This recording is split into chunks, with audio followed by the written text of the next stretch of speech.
Sometimes she's standing up like one arm pinned by her paws. Did you want to start next? Oh, my goodness, yes. Especially for the people who are joining Yeah. online. Yeah. Thank you for reminding me. No problem. This is what happens when I distract you with chatter as soon as I arrive. Which is really what we're here for. It But is. we should organize first. Maybe a little. Something of organizing to make sure that this is actually on. I was doing a analytic where it was I was supposed to read for 10 minutes, and I said, "Oh, I'll put it on my laptop," but it was Google Docs where I had the thing, and there was no reception in the conference room. And so I get in there and I open it up, and I'm like, "I'm getting the document's loading. It's loading. It's loading." I had to run out in the hallway, pull it up on my cell phone, and then run back into the conference room, and it was very embarrassing. I experienced this. All right, there we go. Now I'm actually ready to start. All right. Hello, everyone. Hello, everyone. I promise, I've done this before. In fact, for both of you, I've done this before. Thank you all so much for coming out tonight. This is Left Bank Books welcomes Mary Robinette Kowal, the author of the Hugo, Nebula, and Locus Award-winning alternate history novel, The Calculating Stars. We are here to celebrate the release of the fourth book in the Lady Astronaut series, The Martian Contingency, which I found out a lot of authors have a hard time spelling contingency. So there you go. I also have a hard time spelling contingency.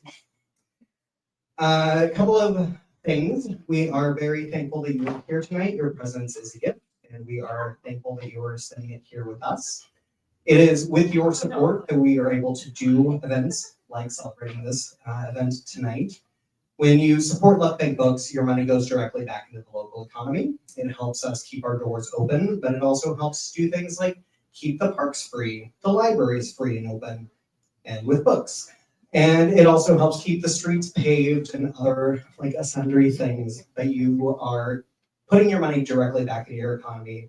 And it is important that you do so. So thank you so much for supporting local.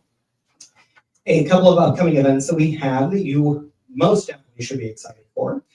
We have John Scalzi on Thursday, and we will be celebrating the release of When the Moon Hits Your Eye. That is going to be on Thursday at the St. Louis County Library Clark Family Branch. We do have tickets on sale now for Morgan DeBon, Erin Entrada Kelly, and Kwame Mbalia, both multiple award-winning young adult or middle grade authors. Alton Brown will be returning to St. Louis for his memoir this time. And we also have a new cookbook from social media superstar B. Dylan Hollis, who I am very excited about. Yes, he is wonderful. I'm very excited. But tonight, we are here to celebrate The Martian Contingency. Andy Weir, the author of The Martian, says of the series, Kowal masters both science and historical accuracy in this alternate historical history adventure. I just finished it last night. You are all in for an incredible treat. I devoured this book, as I have every book in the series. I am so happy that you are going to join in reading this book. How many of you have read every book in the series thus far?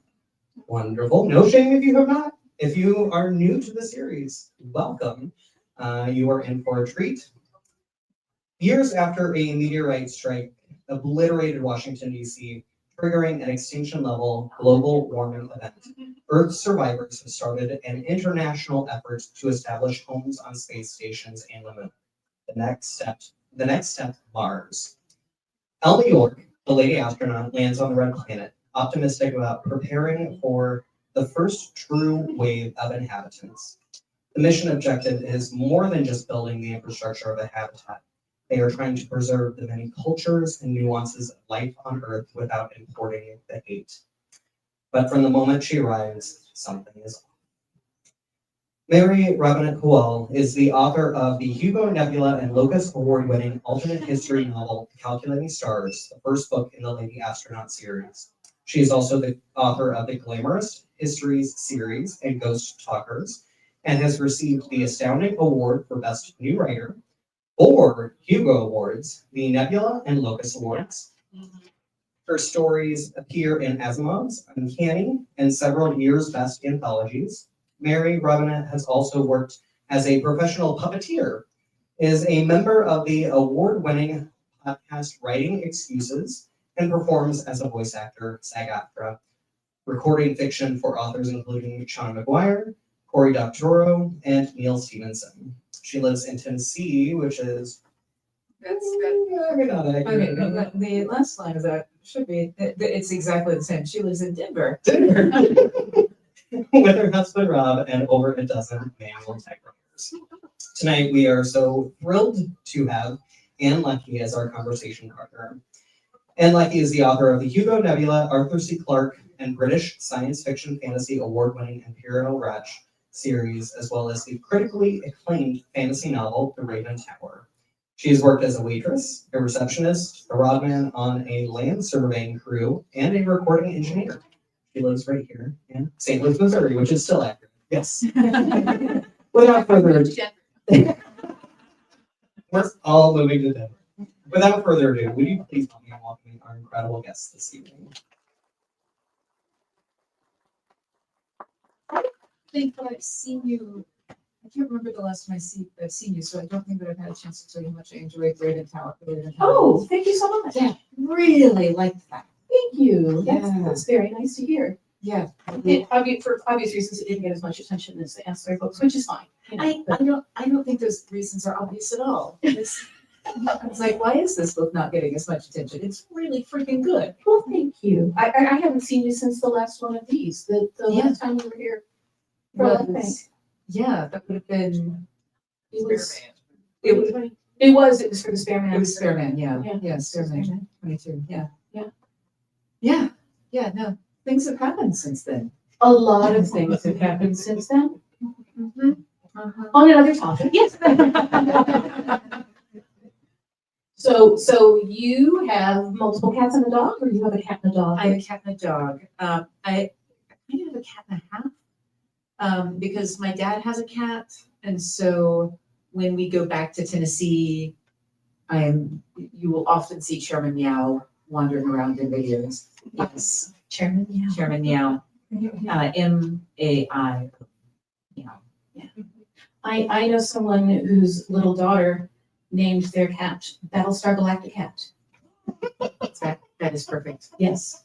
I think my favorite collection of cat names is my cousin let his daughter name their 3 cats. And so we have Kitty, Gray Kitty. Yeah. And Fuzzy Pickles. I love Fuzzy Pickle. Just the progression. Yes. I mean, yes, right. We're talking like 4 years old, 5 years old. Yeah. Those are perfect. But yes, we have Guppy and Elsie. Guppy is our dog.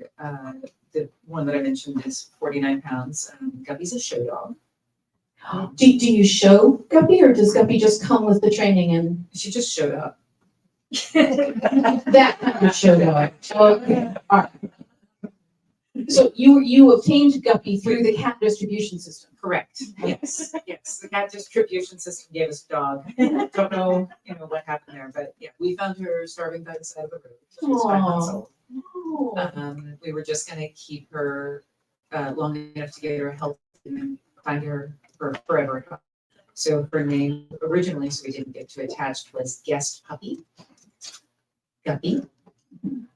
And then it turned out that we were her forever. Yeah. And then Elsie is my little calico, and she's the one who uses buttons to talk. Technically, Guppy does too, but Elsie has like 130 words, and she goes to her buttons and it's like, I'm concerned about the fate of the world. And Guppy is like, Treats. no. No, not treats. Friend! Yeah.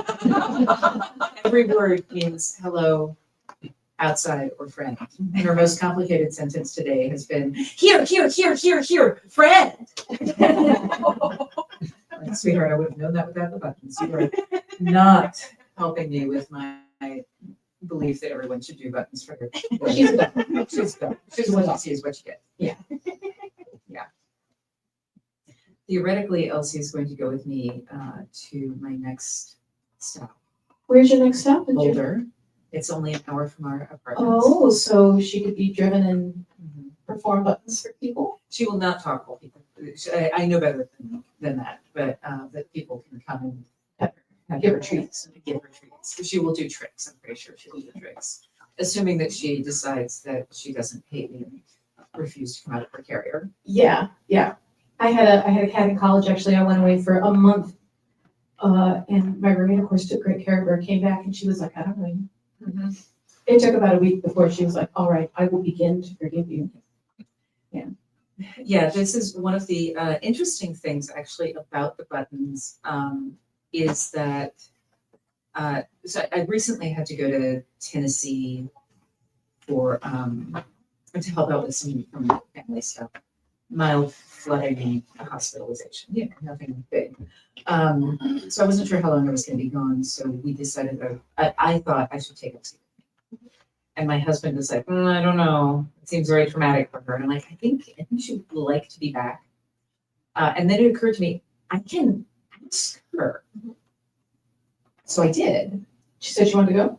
So yeah, attempting to explain this to a cat. It's a little abstract. It's a little abstract. So I'm like, so what I generally do is I explain it in just normal English and then I switch to button speak because that way I've at least got my thoughts together. And so like, Mary Robinette, big gone by, big gone, long by, big, more by, many tomorrows. Elsie want go, Elsie want carrier, go, let's go. Big loud carrier, then before place, chairman place. Elsie want go? And she said, she went to her button board and she said, carrier, let's go, yes. And she traveled fine and everything? She hated me the entire time. Much like me, she likes being in a new place, but does not like the It journey. seemed like a good idea at the time.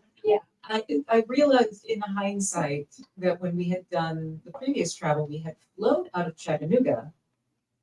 And this time we were flying out of Denver. Oh, And the airport situation was very different. very different, very loud.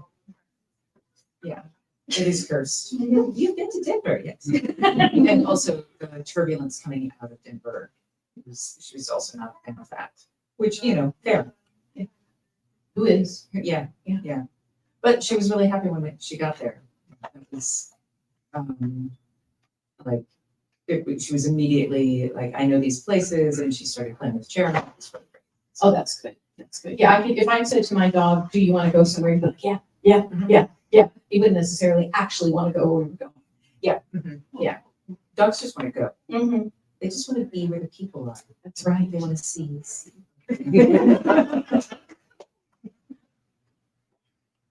So can I tell you a thing that happened with the Martian Contingency Oh, that I please think do. as a fellow author you will have Please do. more sympathy for than many people. So you know how one of the hard things about science fiction when you are in fantasy, when you're not in our world, is the calendar. Mhm. Like how do they mark dates? Yep. And so I was interested in this idea of like we're setting up on Mars, and how are we going to mark days? What are the celebrations that are going to arise? This book starts about 5 minutes after the end of the Faded Sky, or the epilogue in the Faded Sky. So it's setting everything up new, and the Martian day is 39 minutes longer than the Earth day, and we mark months on Earth by the moon, but Phobos and Deimos go around Mars. Yep, every couple of hours, just like a couple of times a day. They're real fast and tiny. So, And one of them goes backwards, isn't it? that's right. I think they're. One goes one way and the other goes the other Yeah, way. I think that would make sense because Mars is. Yeah. Yeah. But so I found this stuff from this astronomer, Ian Levitt, and he had figured out a way to do the calendar for Mars. He'd come up with this system that was 12 months long, and the months were either 55 or 56 days. And the way he handled the naming of it was that he just tacked an M onto all of the Earth months. So April, May. Lousy March weather. Yes, yes, exactly. Yes, yep, June. I love the He's weather in not- June. He's not really an artist, is he? He's not, he's an astronomer. I've learned that astronomers are extraordinarily bad at naming things. So physicists are also extraordinarily bad. Yeah. Yeah, They're it's like, bad names. what is this telescope called? The Very Large Array. Yes. Good, okay, it's very large, and it's an array, thank you. Yeah, so I've got all of that. But then also, Alma is Jewish, so I also need to be tracking the Jewish calendar. And it's an international thing, so I also need to be tracking the Islamic calendar and the Hindu calendar, the Chinese lunar calendar, and her period. And the lag time between Earth and Mars, like communication. So I'm doing all of this, and I'm like, and I knew that I wanted to base the whole novel kind of around calendar, that I was gonna try to look for interesting holidays, surface them, try to have those conversations, have events happening in and around these things. And it was very complicated, and I was complaining about it, and a friend put together this amazing PDF calendar that had that showed me start of day and end of day for Earth and Mars, and like had the whole thing, so I could see what day of the week it was on Earth, all of this stuff. Because you can't just leave that calendar behind. No, It's gonna come along, but you've gotta. yeah, because you're gonna bring it along, and also they're communicating with people on Earth. So this is great, and I sent the novel off to a friend who's a rocket engineer, to look at it for rocketry stuff. And he comes back and he says, "So, how detailed do you want me to be with my notes?" Oh, that's a horrifying question. Right? Yeah, I hate that question. Especially at a certain point in the process. Yes, because this book is a written book at this point, largely. And I'm like, yeah, no, go ahead and be detailed. You know me, I like to get my science right. He says, okay, so your date for the landing, they can't land on because of the home and transport orbit. So you have to. Oh, okay, yeah. So because the Martian day is about 2 years longer than Earth, and to do a transfer, you can go the long way or the short way. There's, so that the long part of the trip is the front part, and the short part is at the back. There's some choices. But the planets have to be in certain places at certain times. And he's like, and I had gotten it wrong. And I'm like, how far off is it? And he's like, about a year. And I'm like, Surely he could just tell you how to fix it, right? yeah, no. I mean, he did tell me how to fix it by moving it to another year. Oh, but it messed everything up. It messed everything up. And there was a part of me that was like, I'm like that meme right now. Nobody's gonna know. Nobody's gonna know. Oh, the first reader who opens up the book will see it. They're gonna know. Yeah. Yeah. And sometimes this will also happen. So you've gone to all this trouble to get it right, and somebody's gonna open up the book and go, "You can't land on that date because the home and transfer over." And you're like, "No, I checked with the rocket scientists." And they're like, "No, I know all about my science." And you're like, Yes. yeah, okay, have a nice day. Yeah, no, I get those all the time. I actually have a template for responding to people from the Calculating Stars where they will complain about one of Elma's equations, and I'm like, the form email response sends them a photo of the page from Werner von Braun's equation that I used. And I'm like, I'm using these equations. Thank you so much for your concern. And that strangely, I've never heard back from it. Strangely, also they're all in.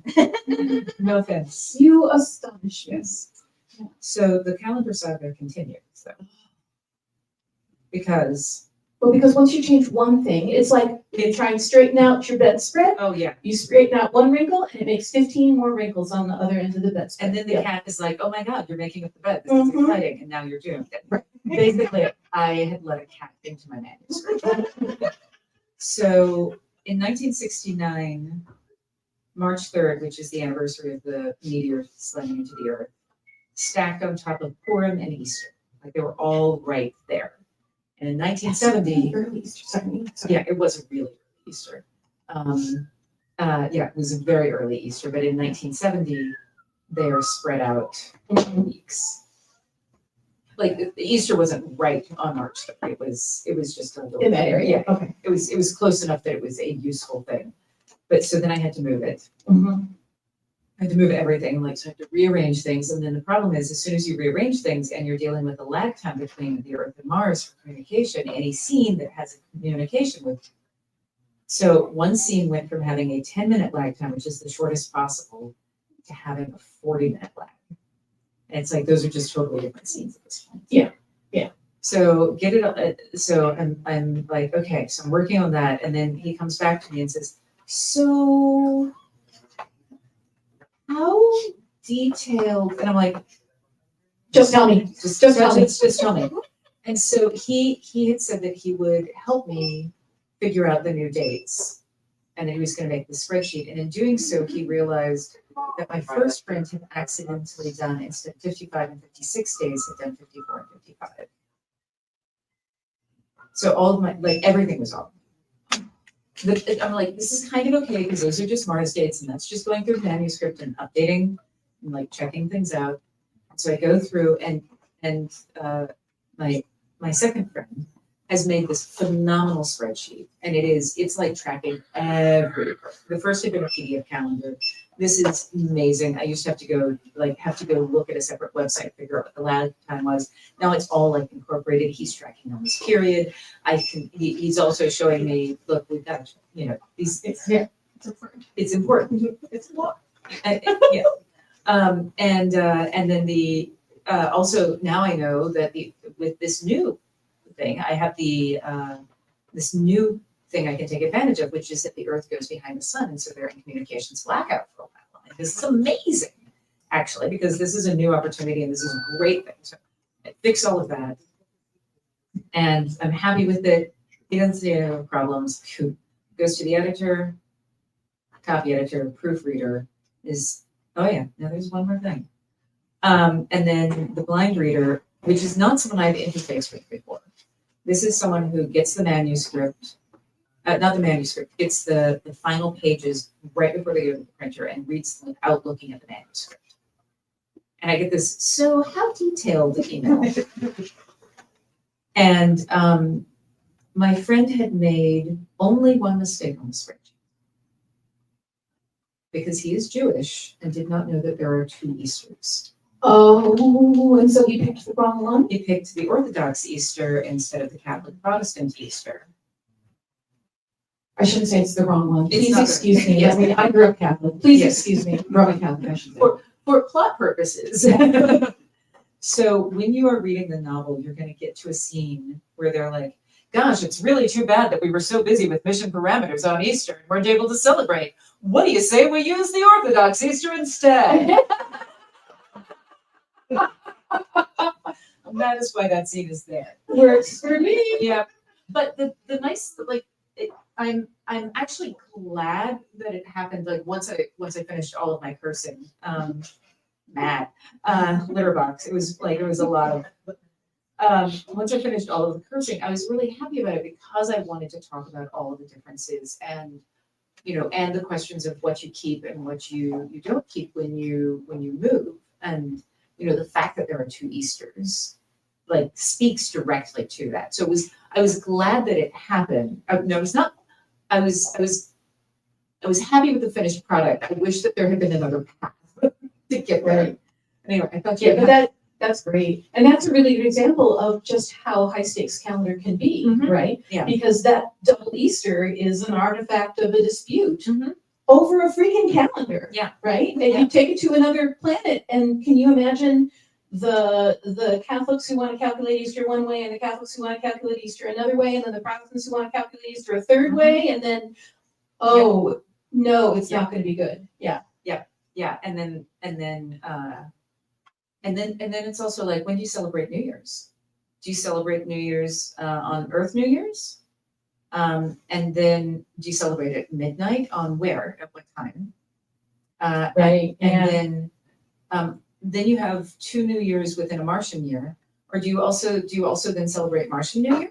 Oh, yes, any excuse for a party. Yeah, That's a cool basic- one. Any excuse for a party. That was basically where I decided these people were, especially, it's like any excuse. So like every holiday, they're like, and it's time for another party. Yep. They'll pick an arbitrary time and drop the ball, whatever, and say, it's Earth New Year, and then, yeah.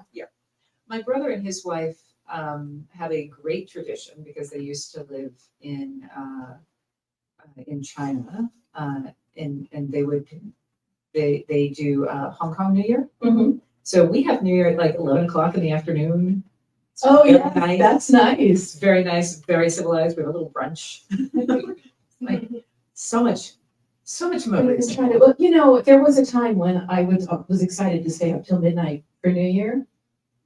That time is long gone. Yeah, no, that's not. Long, long gone. No, does not happen. I did this year, but we had all said that we were going to go to bed before midnight, Mhm. and then the conversation was interesting. Well, that's always nice. Yeah, and then we suddenly realized that it was like 5 minutes till, and then we were frantically trying to figure out where on the TV, like where do we watch the ball drop? I'm like, we could just like when the clock. Okay. Or just open the windows. At least in my neighborhood, there's fireworks and gunshots and, Yeah. Yeah, we were in Tennessee for that. We're on 12 acres, and you can still see the fireworks, but it's not. it's not as like when I was in Chicago, the fireworks were behind my house. Oh. For a city that has burned down so often, they are shockingly cavalier about blowing up fireworks in an alley. Just like, Well, I mean, we survived it once, they'll I mean- survive it again. did you know Chicago has this amazing, it's no longer the library, it's the cultural center, but it was their library. It's designed by Tiffany, gorgeous building, that Queen Victoria gave Chicago the money for because she heard that the city had burned down. She's like, oh no, you must have books. Of course, we will give you money to rebuild your library. And Chicago was like, yes, to rebuild our library, Which hadn't burned down? which didn't exist.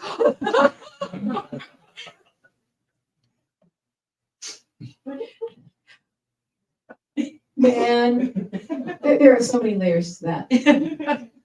I mean, there's layers and layers to it. Yeah. So it is a stunningly beautiful building. She gave them a lot of money. Bless her heart. I know. And it's like, it's got the largest extant Tiffany glass dome in the world. My goodness. It's gorgeous. I don't think I've been to Chicago a number of times, but I don't think I've ever seen that. Try to get into the Chicago Cultural Center. It's close to Millennium Park. It's Okay. easy walk. One of these days. Someday. Someday I'll go to Chicago. Have you had a calendar hair pulling thing with yours? Not like that because I get to cheat. Because I put everything thousands of years into the future. And so nobody's going to compare what I'm doing to an existing calendar. I do have cultures that have, none of them have been very much on the page, that do have calendar disputes. They're largely religious. But since nobody knows what the calendars are, I can just say, well, the calendar, Yeah, that seems so nice. Yeah, I mean, I have other problems. What are the things that you run? Sometimes it's biology stuff. Sometimes it's physics things, which I can smear because it's space opera. But I still remember when the scene in Ancillary Justice where Breck jumps off the bridge. Mhm. I actually tried to do back of the envelope calculations for how fast she would be going and how that would work, right?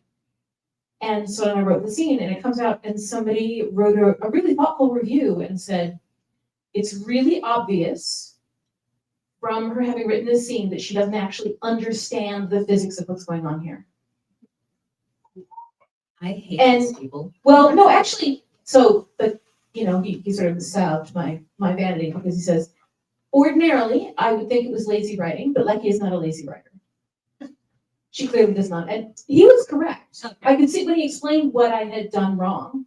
I was like, oh, because this wasn't intuitive to me, this whole thing got left out. Right. And that just taught me to leave the science off the page as much as possible. Yeah. Yeah, there's a reason in calculating stars that I very carefully do not ever tell anyone how big the meteor was. Right. Because the moment I do, someone is going to do math on it. Yeah. And there's nothing that nerds like more than to check your math. Oh my gosh. That's the Especially truth. ignorant. That is the truth. I'm biting my tongue about the Hugo debacle the other year. Yeah. About nerd math and somebody thinking they could just hide it and nobody would notice it. Yeah, we should go drinking. Yeah, we should go drinking. We should go. Yeah. Anyway, they absolutely do. But there's also the nerds. There's the other one that sticks in my memory was I had very carefully looked up what happens if you fire a gun in a vacuum. Very carefully looked at it. This is actually something that they have tested. And wrote my scene accordingly. And one of the somebody on some blog was like, she doesn't understand anything about science. A gun overheating in the vacuum of space where it's so cold. And I was like, oh, honey. That's Oh, vacuum. honey. Vacuum. No heat transfer. Have you ever heard of this fantastically advanced technology that we have called a thermos? Do you know how it works? There's no heat transfer. Yes. Yeah. Yes. The major problem that astronauts have with their spacesuits is Staying cool. staying cool. Yep. This is why you can drown in space, because there is a liquid cooling and ventilation garment inside. There was a guy who nearly did drown in space at some Twice. point. Yeah, Yeah. 2 different guys. 2 different people have nearly drowned. Just FYI, the astronauts, when you see them do a spacewalk, they are doing spacewalks in suits that are 40 years old. And I want you to think about any 40-year-old piece of technology that you have in your home that you rely on to keep you alive. Do you have any piece of 40-year-old technology that's like an alarm clock? It still works. Yes. When I was a kid, we were running with the more than 40-year-old refrigerator. Yeah. There's some things like I've had some things like that around, like the furnace in our house, which actually has to be replaced because it is so old that no one can service it anymore. Mhm. But they're doing spacewalks on that. So every now and then the liquid cooling and ventilation garment will spring a leak, and water will Glob around wherever it wants to. glob around, and you can't reach up to brush it away from your face. So if the water globs in front of your face, you're toast. Mm-hmm. Yeah, it's not good. And it's happened more than once. Yeah. Speaking of spacesuits, would you like to have a tiny bit of a scene? Oh yeah. Yeah, that would be awesome.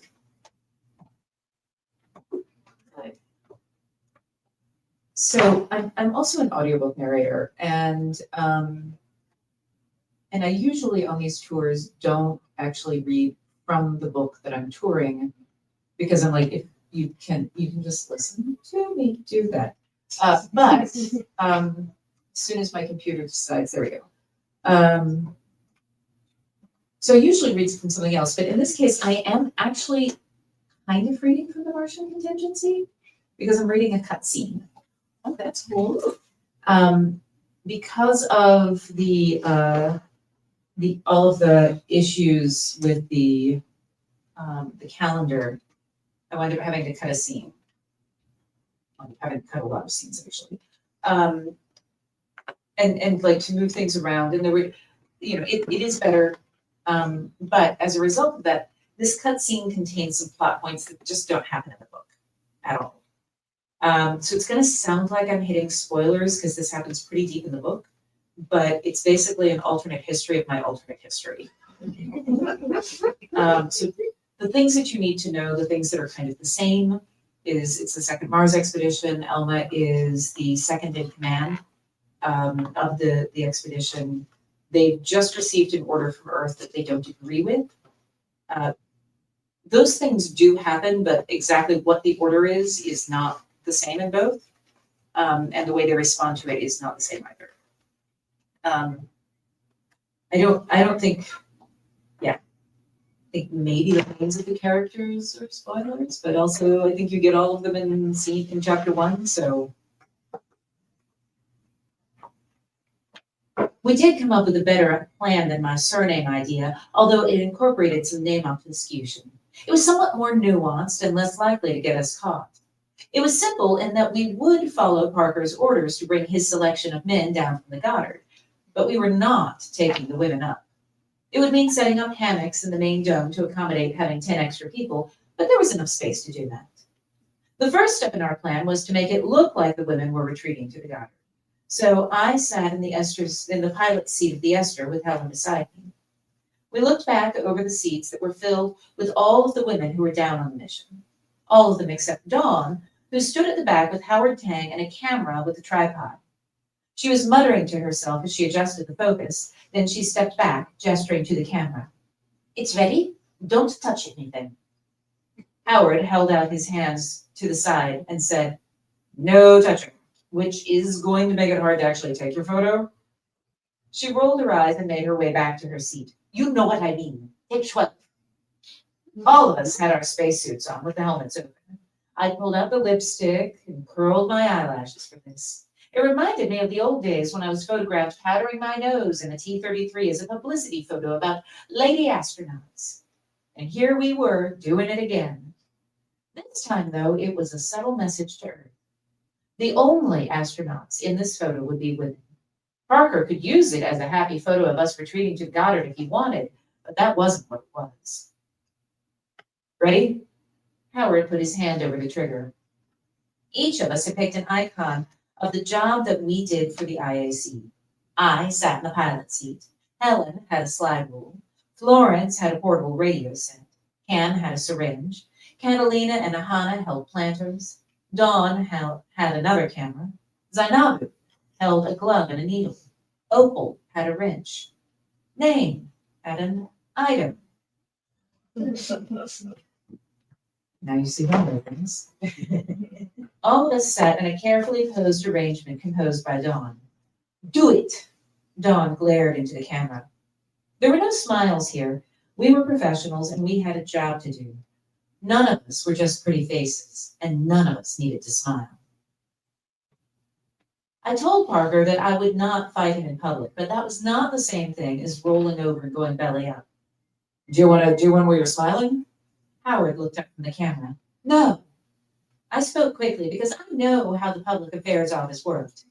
If we do a smiling one, that's the one they'll use. "She's completely right." Dawn looked around the camera as if she were looked around the cabin as if she were checking the composition one last time. She stood up and went back to the tripod. "How many did you take?" 12, just like you told me to. Howard stepped back from the camera. She leaned down, looking through the viewfinder. "Good." Straightening, she grabbed the camera and began removing it from the tripod. "All right, everyone, that's a wrap." I grinned at them. "Now get off my ship, y'all." A thought occurred to me. Actually, before I forget, someone had sex out here. I couldn't figure out who, but I'm just going to ask you to tell your husbands that this ship is off limits. Catalina raised her hand. "Sorry, that was me and Bodhi. We just wanted to be a little loud, you know?" I blinked, honestly startled that someone had admitted to it. "Oh, okay." I cleared my throat. "Thank you."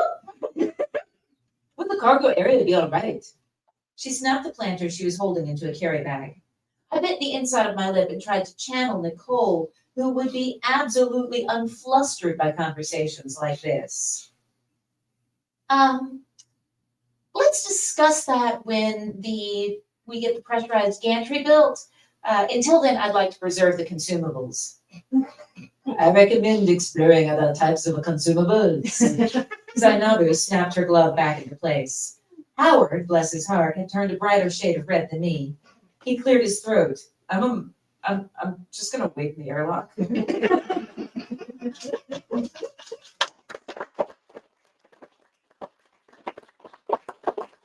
Thanks. I love that scene, and it just did not fit into the novel. Isn't that terrible when that happens? It is, so now I'm just like, I'm gonna read it to everybody. Would you want to do questions? Yeah, let's do questions. Shall I? Shane and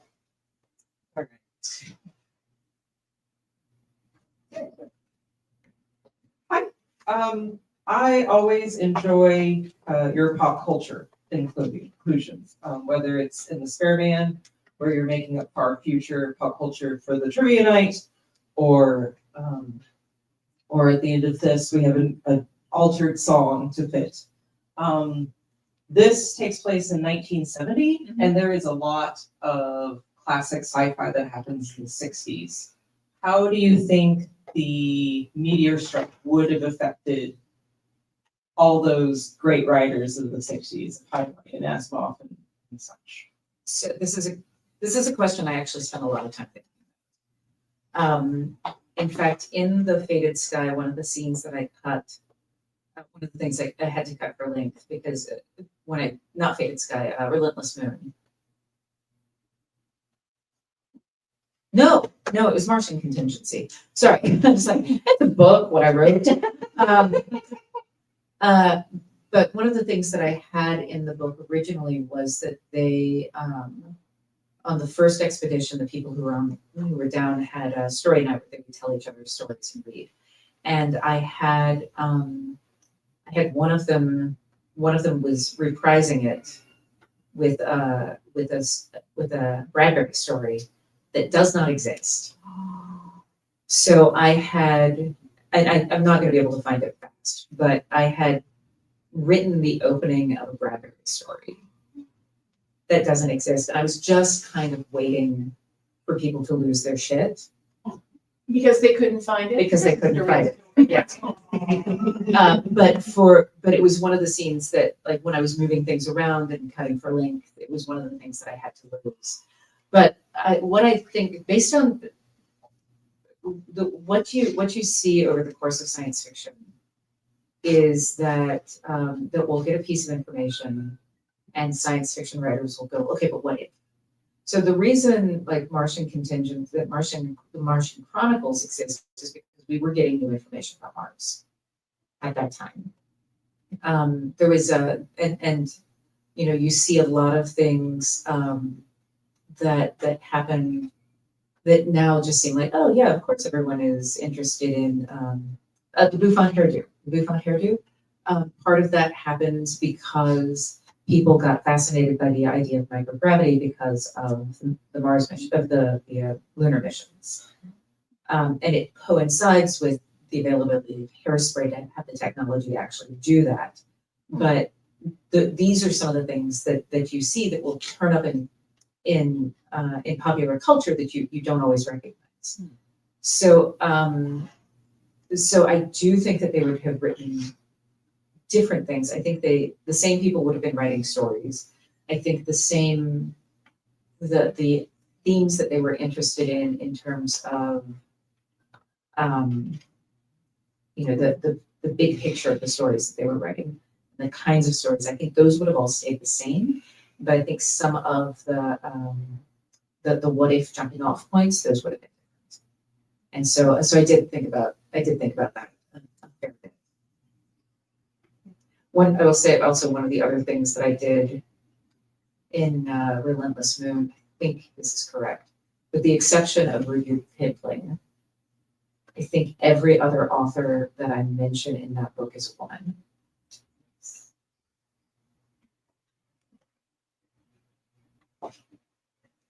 I will ask a question for someone who is not able to make it this evening. I was chatting with a lovely shopper earlier today who loves your books. I'm shocked that they are not here, at least that I recognize. We were both looking for possibly your recommendations for books that were heavy on science, possibly sci-fi, that were very plot-driven and character-driven. And this might be for both of you. I think this is probably for both of us. I think it's the Deep Sky. You may, it just came out in the last year. It's, or last couple of years.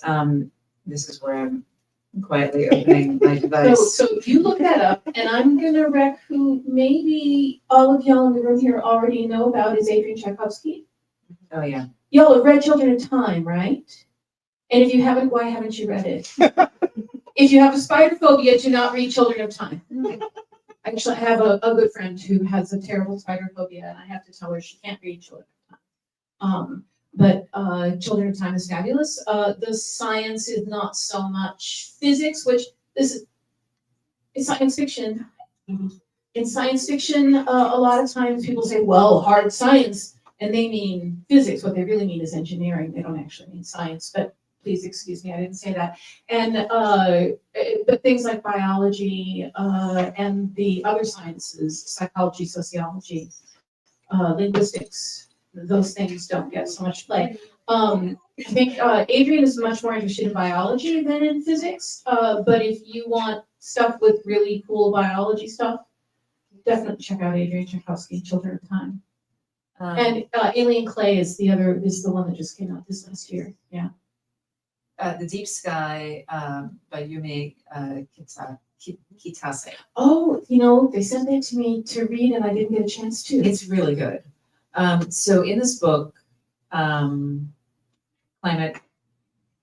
but also we've spotted another habitable planet.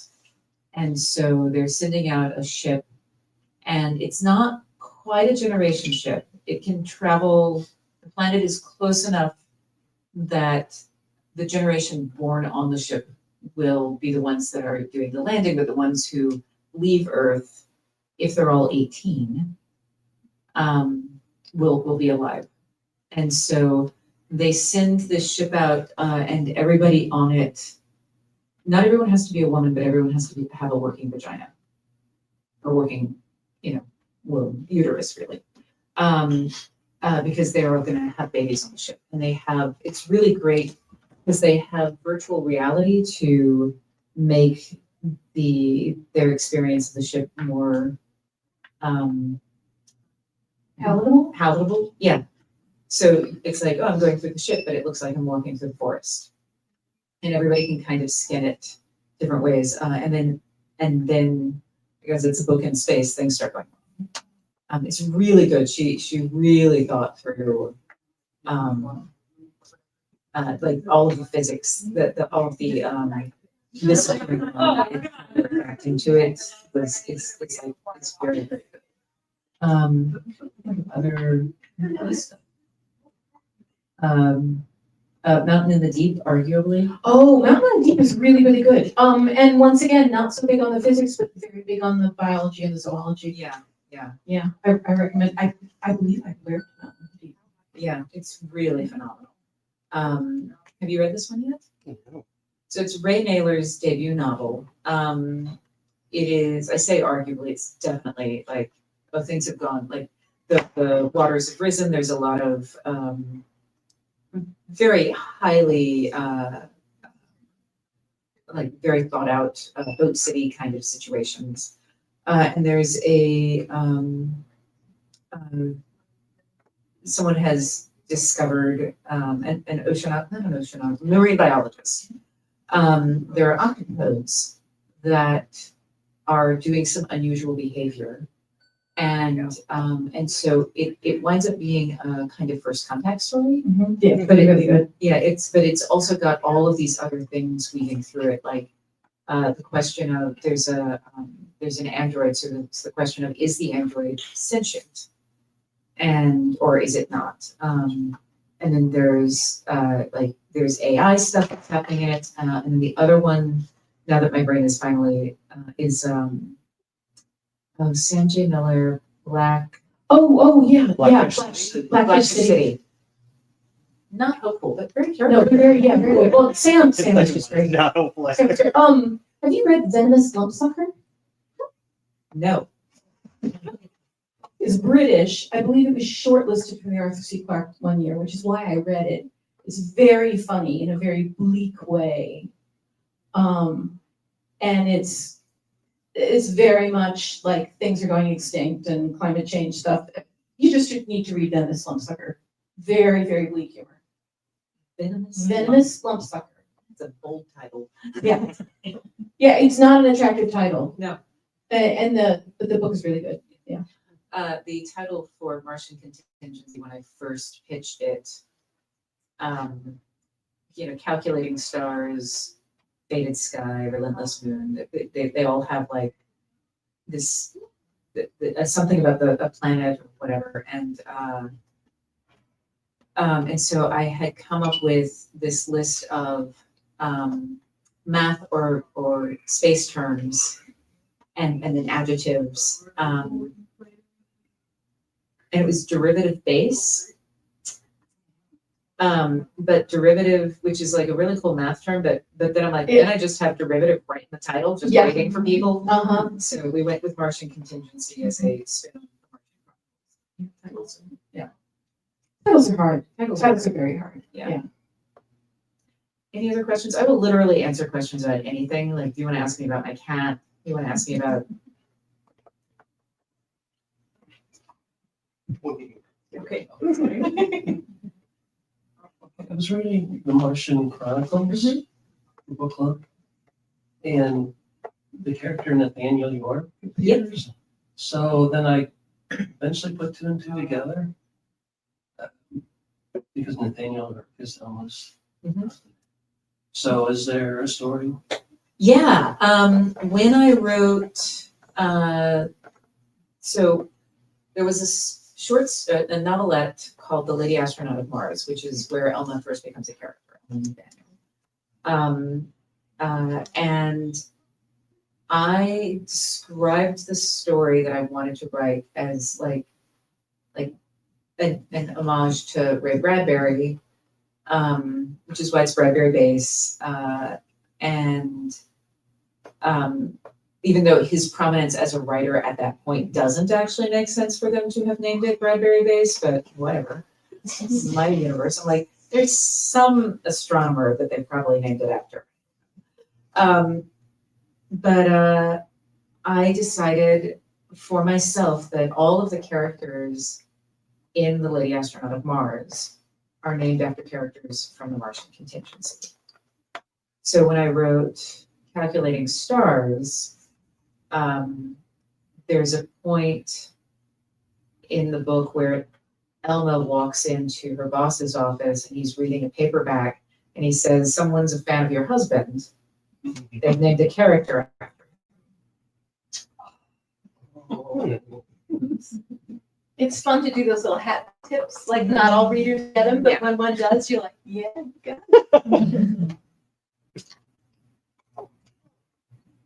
You said we could ask about your cat. So, what is a recent amusing Elsie story?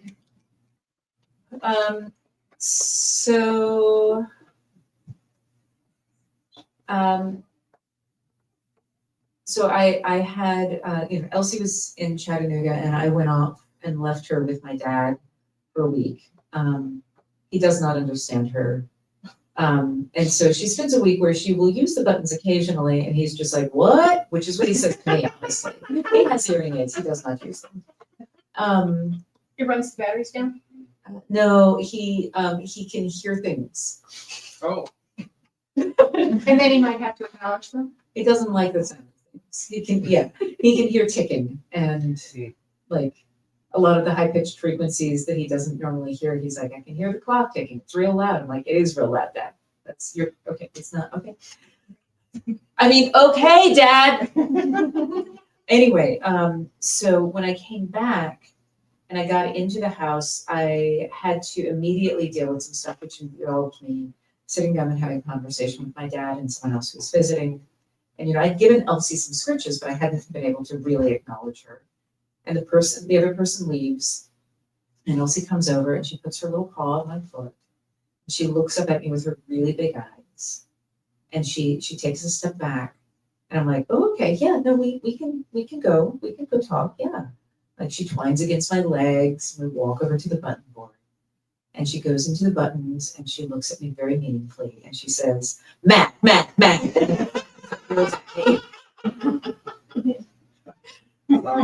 Thanks for being so sweet about letting me know that you were mad.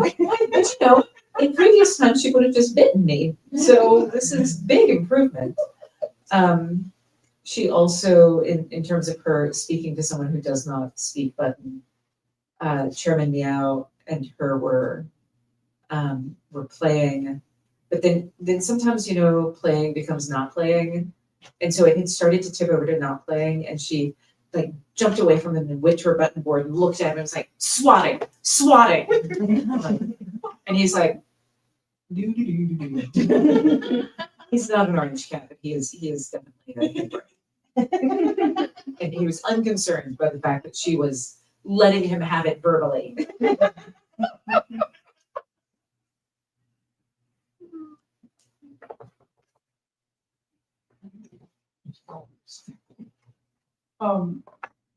I am just curious, what is your favorite font to write in? I write in Times New Roman. I used to write in Courier all the time. And I used to be pretty religious about, even if I wrote in Times New Roman, converting it to Courier, because I still try to do this, but I don't always. The reason I was switching it to Courier is because I found out that copy editors were paid per page and that their pay rates were based on Courier. And so when you turn in a manuscript in Times New Roman, they still pay them per page, and there are more words on a page. So it winds up affecting their pay rate. So That's interesting. I have always written in Courier because of standard manuscript format. Those of you who are aspiring writers, yeah, thank you, that helps. Those of you who are aspiring writers out there and on the internet watching, know hopefully that only in science fiction and fantasy, this is a weird situation. In science fiction and fantasy, standard manuscript format is 12-point Courier, double-spaced, with particular margins. It's actually Times New Roman everywhere else. Weirdly, the genre that thinks of itself as the most technologically advanced and forward-seeming is the one that wants you to turn in a manuscript that looks like you typed it on a typewriter. you can do Times. You can. Yeah. But It's kind of starting to die out, partly because the print zines have much less influence these days. That's a whole other discussion too. But I taught myself to write in Courier because I knew I was going to have to turn in manuscripts in Courier. I send them in, and then my editor just swaps them right over to Times New Roman or whatever they're going to use. And I don't know at what stage they do that. I should go and look at I'm doing edits right now for the next novel, and I don't remember what font it's in. Yeah. So I say Times New Roman. I think it's probably winds up being Arial, because I actually write mostly in a program called For the Words, the number 4, For the Words, which is an online game which turns writing into a role-playing game. So you are defeating monsters based on the number of words you write and the time in which you write them. And you can go on quests, and you can fit out your avatar. So it turns out I will write for a pair of digital wings that I will never get to touch in ways that I will not write for a paycheck. I should try that out. It's really I've great. never worked with that. I love it so much. I tend to write in Scrivener. I like Scrivener. People who don't like Scrivener don't like Scrivener. Doesn't matter what you use, as long as if the best way to get words on is crayon on toilet paper, write with crayon on toilet paper. It does tend to tear. Yeah, it is a little inconvenient, and editors really don't want to read it. You will have to type it out. Although it may be the only manuscript you can pass under the stall in a bathroom. Sure. So one of the other things that I will do is that there's what I write in, but when I edit, when I'm planning the novel, I'm in Scrivener, and when I'm doing revisions, I'm in Scrivener. And like I will copy and paste into Scrivener from For the Words. For the Words is just for getting the words down. Yeah. I will switch over to Word only when I have the whole manuscript done and I'm clearing it over, because I can't send a Scrivener file to my editor. And then thereafter, I'm working in Word because that's what my editors are working with. All the changes and everything is coming as a Word file with comments on it. So yeah, but for myself, I would say whatever you're gonna turn it in as is probably the best thing to get used to working in, because it makes less of a step, make less of a tedious step. I'm gonna disagree with you. Okay. But only because of I mean, on the one hand, yes, you're absolutely correct. However, one of the tricks that I have had for years is that when I am editing for my final language pass, I would switch from, that was when I used to switch from Courier to Times. Because then it would look unfamiliar. Correct. Yeah. And also I've heard tell, and I don't know if this is the case, but anybody may find it, is that Comic Sans is more easily readable by folks with some kinds of dyslexia. That has been disproven, but it Oh, was. has it? Yeah. Okay, I had heard it, and I was like, well, I don't know anything about that, but maybe it's true. But if, once again, whatever font you find easiest to work in, I find it easiest just to work in whatever the final target is, and then, Yeah. save It makes myself sense. steps. Yeah. Well, if there are no more questions, let's give another giant round of applause.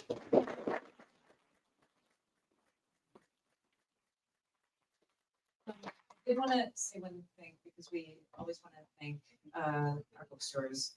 We're especially grateful to Left Bank Books. So you all are all getting mission patches, but because we want to support the store, anyone who buys 3 books, and they do not have to be my books, any 3 books from the bookstore also gets an IAC patch. So, thank you all so much for having us.